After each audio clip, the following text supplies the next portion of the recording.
Got drip, man. Full effect. Live in action. What's goody, Gotti?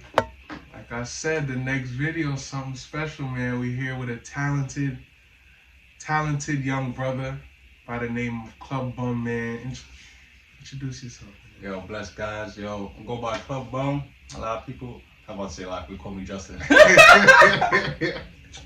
You know, it's funny because when people ask you like, yo, what's your name and shit, I always like quick to say like ClubBum, like your social name is besides like your real government name. But yeah, ClubBum or Justin and shit. But a lot of people call me Club or Bum or Just and shit. So yeah.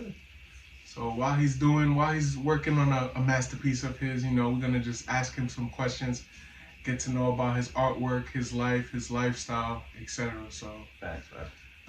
one question I had. Wait, before we get into that question, what's your name, ethnicity, born and raised at? What's that? My full name is Justin Gilzine.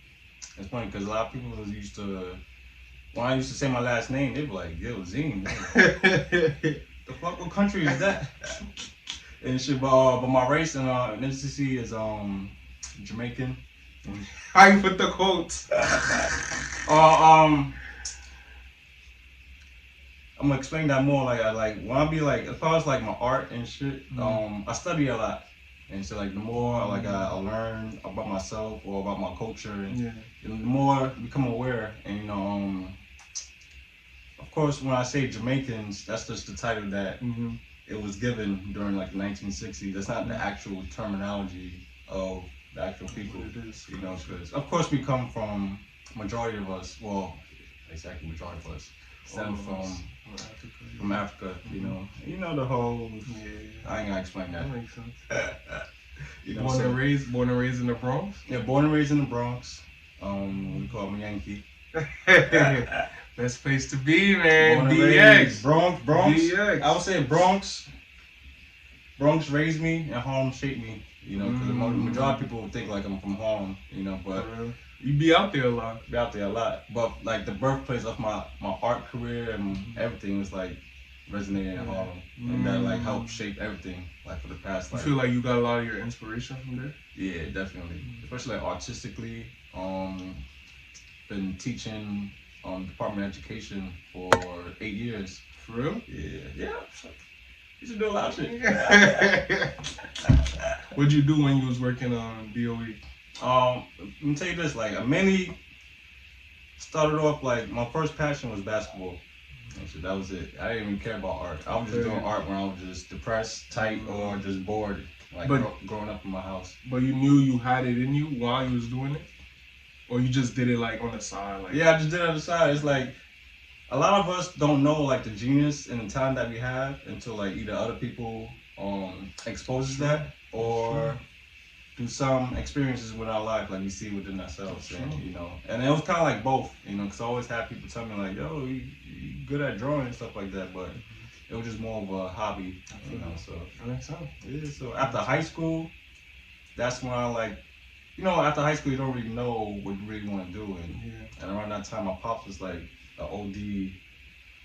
I think it was a drug dealer and a chef. You know, I was more shocked at how he was more known for his catering. You know, because that brother could cook. That brother could cook. You know, so that actually inspired me. So after high school, I didn't really know what route to go. So I was like, yo, let me do culinary arts and make sure like I get into like a basketball program within that facility. You know, so I went to Monroe, did the culinary arts, and that actually shifted me into becoming like an artist, you know. So I did the whole culinary thing for 2 years. It was fun. And after a while, like the labor and the whole process, it was making me miserable.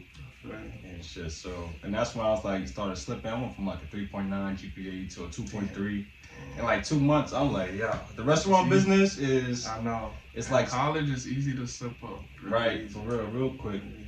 Then my dean at the time, he was like, yo, you slipping, like, what are you good at, like, what's wrong and shit. So I was showing my old sketches and stuff like that. He was like, bro, what are you doing here?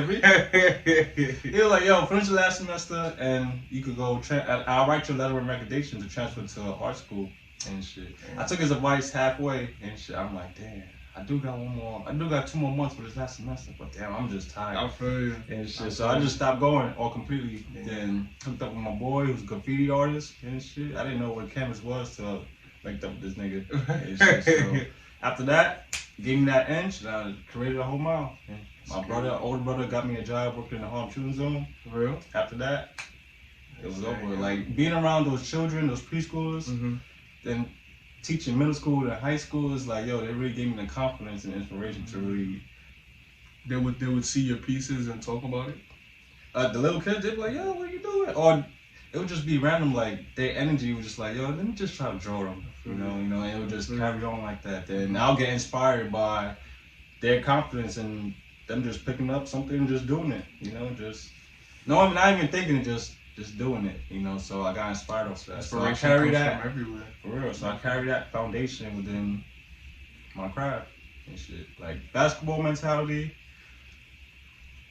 The culinary arts, like the process, stick to detail. Like I carry all those fundamentals and like put it into my craft. Yeah, that's like everything builds. Everything builds. Yeah. I find it interesting how you said you started off with the culinary arts, taking that one serious before you actually came to this, taking it serious. Because a lot of people, you feel me? They have their eyes on one thing. And little do they know they're gonna end up somewhere else doing something different. They have no idea, and that's the beautiful part about life. You know, the most intriguing and beautiful part is like you never know. That's so fun. It's just so I had this question, bro. Why, out of all names, why ClubBum? There we go. Let's get it. Because it's funny. ClubBum actually started off like in 2009. Cause like back in high school, I wouldn't even call myself like a sneaker collector. You know, I just had a lot of sneakers that I would just buy sneakers that pertain to my personality, my characteristic.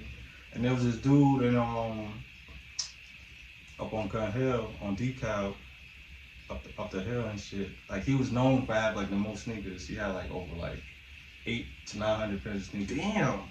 Yeah, talking about like whole room just full. He strictly had like room just for sneakers and shit. But he would always come outside, basketball shorts, busted up pair of white Air Force Ones, talking about nasty and shit, and just a tank top or white tee and shit. But nobody could say nothing to him and shit because he had the rep. They knew and shit. So I was like, yo, that right there, that inspired me right there. I always like admire that. That he always like give me credit or pick me up. He's like, yo, shit, I don't even got those sneakers on. What are those? I'm like, what? You don't got these and shit? So that's how relationships start. Then I was like, yo, wouldn't it be cool if we had like a sneaker store and the outside of it was just like mad bummy, whatnot, but the inside was just like crazy, elegant, quality, just that, you know, call the store like ClubBum and shit. He was down with the idea, but it was more in a sense just like, yo, you do it and shit like that. Like I'll co-sign it or like big it up or whatnot and shit. Basically like, yo, you do all the work, my nigga. Like, it was your idea anyways, my nigga. If you need me as a resource, use me and shit. So when I came with that formula, I was like, yo, and around that time I was like 18, 19, like you know, like you start traveling the world. Not even the world, just like outside of your block. You know, you start traveling in the city and shit like that, you start, and your perspective start changing and shit. And that's when my mind and my heart started opening up, and I started having like a real intrigueness like to like a lot of homeless people. And like I would question like, yo, why do they just don't give up? You know, why a lot of homeless people don't kill themselves and shit like that? You know, why do they still keep going when they still have nothing and shit? Now I would look at that, I'm like, yo, that's just so powerful. Like they literally have nothing but still keep going and keep driving, living every day. And sometimes, most part, they probably living better than us and shit. You know, so when I started like tapping into that sense, it's like a lot of like my perception of ClubBum started to change. You know, like the real formula foundation started like coming. Like the core of it started to coming alive and shit. So I started switching the aspect of it instead of being just on like sneakers and shit. And that was around the time I was like, yo, I was teaching myself graphic designing, sewing, teaching myself how to paint and shit like that. So all this was self-taught? No, damn. Hell yeah. And I'm gonna show you some clicks. I said clicks. I'm gonna show y'all some clips of his pieces, cause masterpieces, man. Like Yo, the whole. I remember when I forgot which piece it was, but it was like the whole idea of detaching one part and throwing it somewhere else, or like even the Buzz Lightyear not having the full head. There was another piece where like piece of the arm was cut off. Where do you get like that kind of idea from? Oh, yo, that actually happened by like accident. For real? And shit. Yeah, that's why I always keep this one. And like this Mickey piece, because it was the first piece that actually led to all of this and shit. Wow. Because I was painting like my style before. I was painting like you see right there, like the Basquiat and the Mr. Burns, and I was doing like those. I'll do like a portrait of you, and I'll find like your cartoon kind of image twin look and to shit, it. you know, shit like that. So like I was painting Pharrell and Dr. Seuss and stuff like that. So I was painting stuff like that. Then I remember I had like my girl at the time. I had like not even blessed her, like the resources that I had. I like hooked up with an opportunity that she was like aiming for and shit like that. So when it happened and I got her the plug, whatever, whatnot, she didn't follow through, and she didn't. And I was just hitting her up to like check on her to make sure she got there and shit like that. She didn't hit me up before. She didn't hit me up to like 2 days after. And the lady that for real, I was tight. And the lady that actually, and the lady like, yo, she actually had the job, everything. This is for like Netta Porter. It was like this is like the Macy's of the fashion industry. For real? And shit. Like Netta Porter's like top and shit. And the lady who was giving her the job, she was the VP and shit. For real? She could get like a paid internship. I'm talking about like getting paid like $1,600 every 2 weeks. On what the fuck? Damn. On an internship? She gave that up? I even gave it up. It's like it was in Jersey and shit. So that's why I was calling her 2 days before to make sure she had money. Make sure you get there. Cause I already knew they got the job. I ain't telling you that. I want to see you actually whatever or not. And a lot of that's true with people. Sometimes you gotta see if they really want it. Some people they can say, oh yeah. Mm-hmm. Some people don't really want it, man. That's it. Mm-hmm. But she ended up, that interview was Friday. She ended up calling me Sunday. I was like, yo, when she picked up the phone, I had like literally same size too.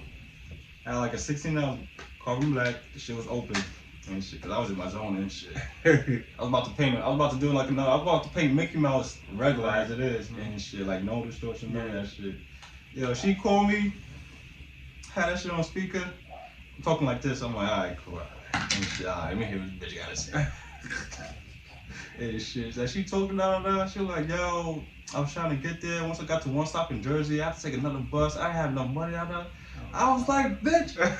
Yo, literally, I was like, bitch. And then the whole shit just fell out my hand and just like gulped it all over the canvas. That's crazy. I looked at it, but I was still mad. I was like, yo, this is how I was calling you, this, that. I was like, yo, did I tell her, like, yo, you had the job, you just have to get it, go there and shit. Exactly. And I just stopped fucking with her after that, cause I was like, yo.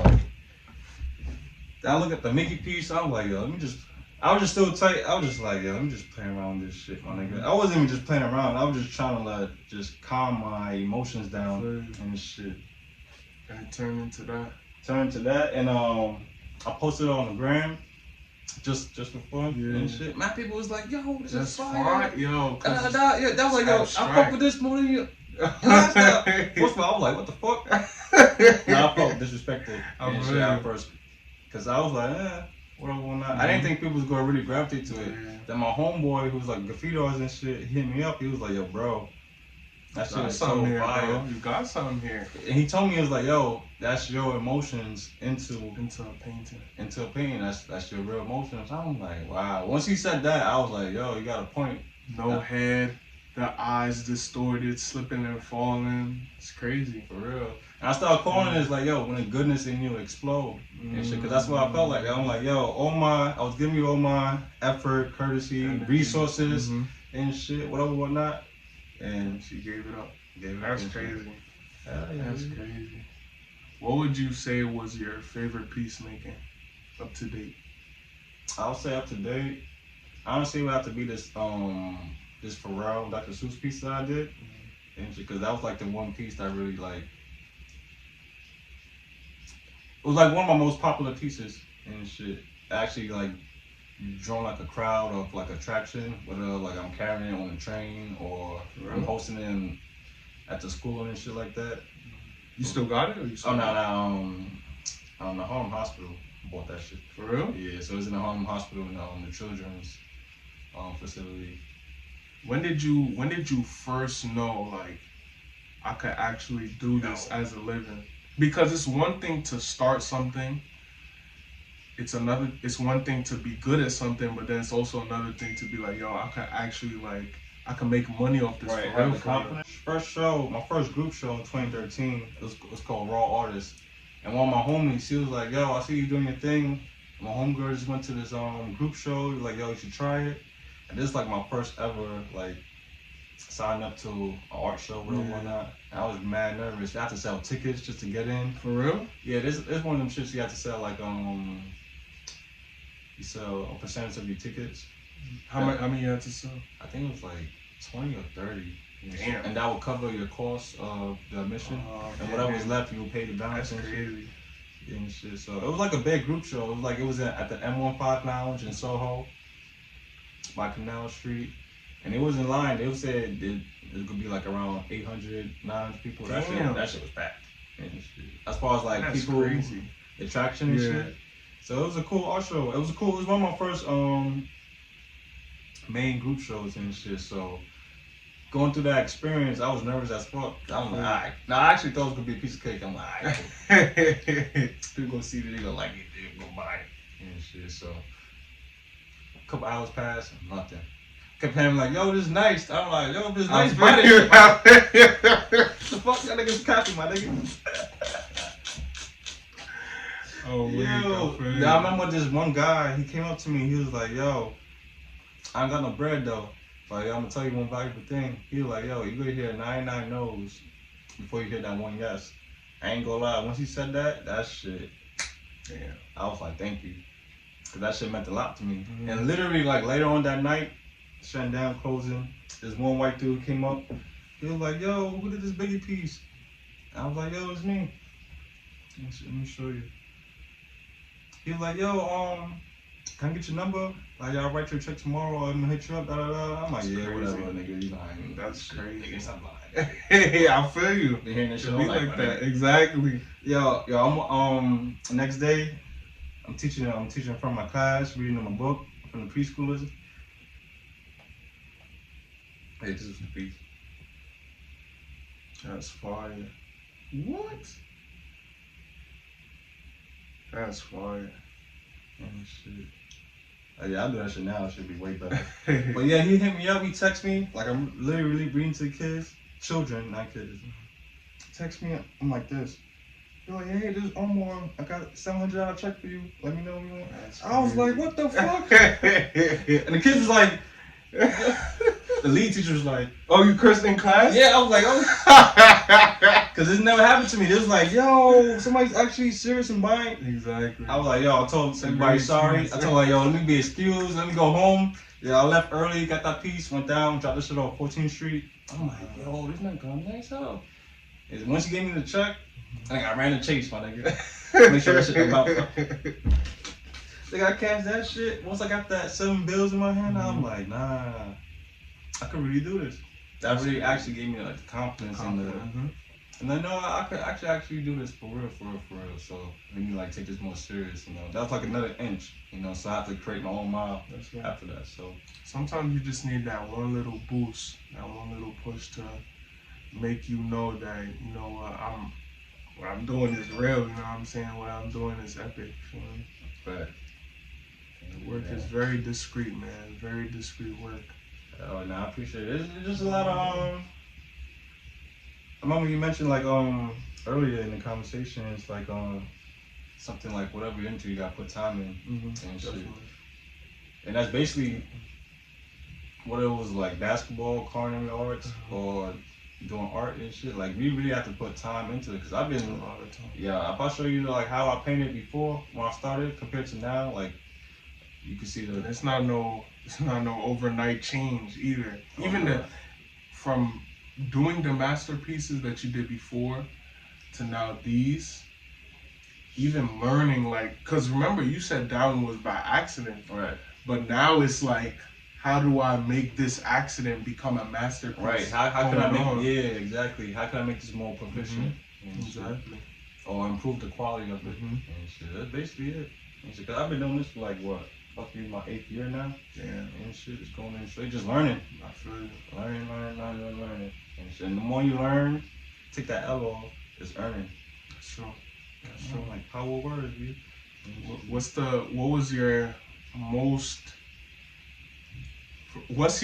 your most prominent client, like biggest name, and what was the biggest purchase you've ever had? The biggest purchase, the biggest buyer. And there's a couple of them, because like just taking this myself serious within this craft is like, it brought me to places I always like that saying is like, yo, this shit got me to places I always dreamed of. Yeah, that shit really be true. It's real. That shit is really real, because I remember I told you, like, I watch basketball like every day and shit, and like me doing my craft actually led me to be in the midst of my favorite basketball players, or be in the basketball environment and shit. So when I first started, like one of my first big clients, like Andre Drummond. Wow. That was like when I first started, you know. So that was cool. Then I met Kobe. This is when I first started painting. Then I met Kobe at a basketball camp, because I was still always doing basketball while doing art. Like, I still play ball and work out. Now and shit, still got my shit. Thank you, bro. I'm getting twisted. I was waiting for you to say that. We gotta get that 101. Oh my god, you gotta learn again. It's alright. You got to do another podcast about nigga I teach you. Fucking well, who else? Met Kobe and that experience and me meeting him. I ain't gonna lie, what he told me, I didn't apply that to basketball. Like, I applied that to art, like to my art and shit. Because around that time, I knew I wasn't gonna go to a league or anything like that. So I was just using like the workout, the discipline, like the focus, like all that, the ethics of everything. Put it right into the art and shit. So like even the culinary shit. So all that. Ended up. I remember I did just LeBron James portrait for the All-Star weekend that I had an exhibition at home back in 2015, because I think that's when I hosted it in Brooklyn. Yeah. And shit. I met this art dealer, Gardy, who gave that piece to him. Then he bought one of my pieces. I bought that. It was like this Muhammad Ali punching the white homer that I did. And shit. That was one of my favorite pieces. And shit. I think I sold that for $65. Okay. 100. Oh, damn! I was about to say 65. Shit, I wish. You would have been out of here. These pieces that I've been working on, like these large pieces, those are like 6-figure pieces and shit. Yeah, those is crazy. That's why I've been taking the men on those. Crazy. Oh yeah, then Dan Williams got a piece from me. For real? Yeah. He will, man. That's funny because like all these players is like literally my favorite players growing up. Like Dan Williams, favorite point guard. I used to think he was better than Chris Paul. Damn. Nah. He was, when he was young, he was crazy. I ain't gonna lie. He was crazy. He was crazy. There was a battle between who was the best guard between him and him. D. Will, Chris Paul. I think like another nigga, Steph Curry around the time. But anyways, and shit. Then like my most favorite was